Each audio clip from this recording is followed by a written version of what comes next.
Hi friends. என்ன பஞ்சு வச்சு ஏதோ விளையாடிட்டு இருக்கேன்னு பார்க்குறீங்களா? இல்லங்க. பஞ்சில மஞ்சள் தடவி இந்த மாரி மாலை பண்ணிட்டு இருக்கேன். இன்னைக்கு நாக சதுர்த்தி. அதாவது எத்தன பேருக்கு நாக சதுர்த்தின்னா என்னன்னு தெரியும் தெரியல.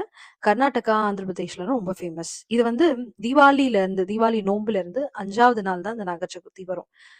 பக்கத்துல இருக்கிற புத்து கோயிலுக்கு தான் வந்திருக்கேன். இங்க இருக்க நாக சிலைக்கு அபிஷேகம் பண்ணி, மஞ்சள் குங்குமம்லாம் வச்சு, பூவெல்லாம் வச்சு நம்ம பூஜை பண்றோம்.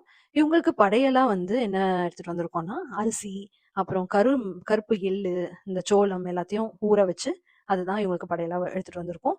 அது மட்டும் இல்லாம புத்துக்கு வந்து பாலு, முட்டை ஊத்துறவங்க பண்ணுவாங்க. அப்புறம் இந்த பஞ்சு மாலை. இது வந்து நம்ம மெயினா எடுத்துட்டு வருவோம். இது இல்லாம வந்து ஒரு நோம்பு கயிறு, அதாவது ம் வெள்ளை கயிறுல வந்து மஞ்சள் தடவி, அதுதான் நம்ம நோம்பு கயிறா கட்டிப்போம். ஸோ இது எதுக்காக பண்றோம்னா, நம்ம வீட்ல இருக்கிற குழந்தைங்க ரொம்ப ஆரோக்கியமா இருக்கணும், நல்லபடியா வளரணும், எந்த விதமான தீய சக்திகளும் அவங்கள அண்டாம இருக்கணும்னு தான் நம்ம இந்த நாக சதுர்த்திய சாமி கும்பிடுறோம். வீட்டுக்கு வந்தாச்சு, சாமி கும்பிட்டாச்சு, அப்புறம் கயிறும் கட்டியாச்சு. பாய்.